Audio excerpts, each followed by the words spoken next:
Coisas que um professor não deve fazer quando está ensinando uma pessoa. Será que alguma dessas situações é familiar para você? Descubra neste vídeo quais são e como evitar cada uma delas.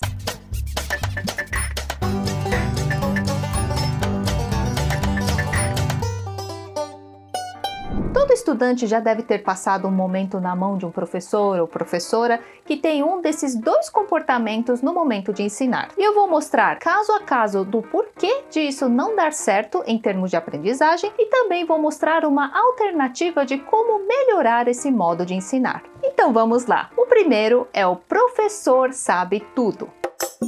Bom dia, alunos! Hoje nós vamos estudar um conceito bem introdutório na matemática que vou demonstrar aqui na lousa para vocês. Tranquilo, né, pessoal? Sabe quando você já sabe muito sobre um conteúdo que o que você está ensinando você acha que é uma coisa óbvia para as pessoas? Nesses casos, essas pessoas que acham que o conteúdo está muito óbvio acabam passando por cima de alguns pré-requisitos básicos que seriam muito importantes para um iniciante, mas eles acabam passando por cima e passando muito mais conteúdo do que deveria, porque eles acham que está muito fácil. Um exemplo prático disso seria um caso de uma pessoa que nunca jogou beisebol, vai perguntar para uma pessoa que já é profissional ou que já joga há muito tempo como se rebate uma bola de beisebol. Para quem já está acostumado a jogar e nunca pensou em ensinar uma pessoa, ele simplesmente vai dizer o seguinte: é só rodar o seu corpo com um taco de beisebol em direção à bola. Simples, não? Mas para uma pessoa que é meio desengonçada como eu, olha como isso vai ficar na prática. Então, qual seria uma alternativa para melhorar esse comportamento do professor sabe tudo? A primeira coisa é vá devagar. Primeiro, apresente os conceitos básicos e tente perguntar o que esse aluno ou aluna já tem como pré-requisito daquele conceito novo que você está tentando ensinar naquela aula. E para fazer essas perguntas introdutórias, você pode fazer as seguintes perguntas: o que você acha a respeito de? Como você resolveria? Qual seria uma solução para? E a segunda dica é dar alguns exercícios para os alunos praticarem. E depois de você resolver um ou dois exemplos na lousa, você pode pedir para que eles se montem em grupos e tentem resolver juntos um problema um pouquinho mais desafiador, por exemplo. E como tarefa de casa, dê alguns exercícios similares para que eles possam praticar sozinhos também. E a terceira dica é revisar a aula anterior. Então, antes de começar o tópico novo na aula seguinte, sempre tente revisar algum conceito, algum pré-requisito necessário para continuar essa aula, independente da aula ser presencial ou à distância. É sempre bom fazer alguma pergunta que certifique que o aluno que estava na aula anterior entendeu aquele conceito e que ele possa expressar com suas próprias palavras o que ele entendeu da aula seguinte, quer dizer, da aula anterior, para ir para a aula seguinte. E se for um caso de uma aula gravada, sempre tente no vídeo seguinte fazer essa retomada de conceitos do vídeo que você gravou anteriormente.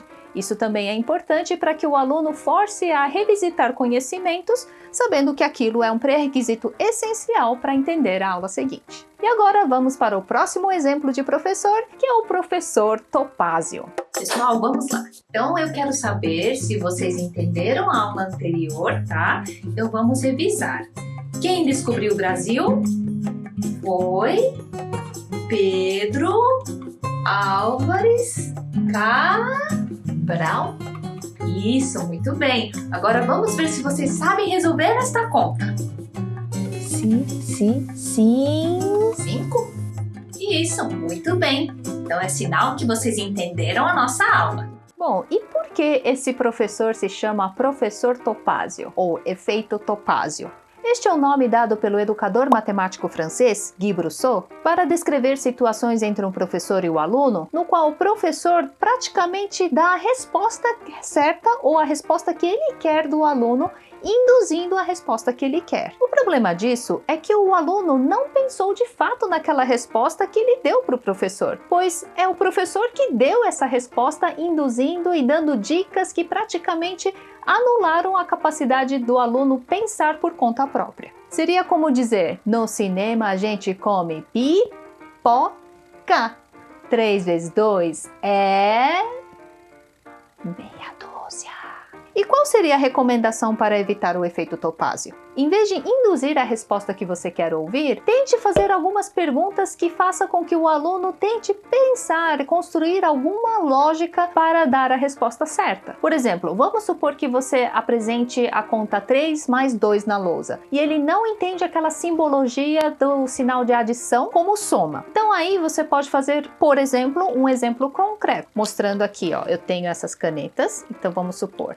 Então eu tenho 1, 2, 3 canetas e junto com mais 1, 2 canetas. Quanto eu tenho no total? Aí, dependendo do nível do aluno, ele pode tanto fazer a contagem total, ele junta tudo e vai contar 1, 2, 3, 4, 5, ou ele pode fazer a contagem a partir de onde ele parou. Por exemplo, ele está com 3, eu estava com 3, coloquei mais 1, então 4, e coloquei mais 1, então 5, tá? As duas respostas estão certas e a forma de construir o raciocínio é o que é válido, porque aí você está colocando um significado dentro do conhecimento de cada aluno. Entendeu agora a diferença com o efeito Topázio? E essa é a forma que o professor pode ajudar a estimular o aluno em pensar de forma autônoma ou de forma independente para chegar numa resposta certa. Se você quiser entender essa parte mais teórica sobre o contrato didático, que é de onde vem esse efeito Topázio do Guy Brousseau, você pode consultar este livro aqui, que eu vou deixar também o link lá no blog e o link do blog está aqui na descrição do vídeo. E lá eu vou fazer toda a explicação teórica e um pouco mais aprofundada sobre o que se trata o contrato didático. E se você gostou deste vídeo, deixa um gostei para eu saber, e se você quiser ver a parte 2 de coisas que um professor não deve fazer quando está ensinando um aluno, deixa aqui nos comentários com a hashtag parte 2. Se inscreva no canal se você ainda não for inscrito ou inscrita e me acompanhe também nas redes sociais que estão aqui na tela. Vejo vocês no próximo vídeo. Até lá!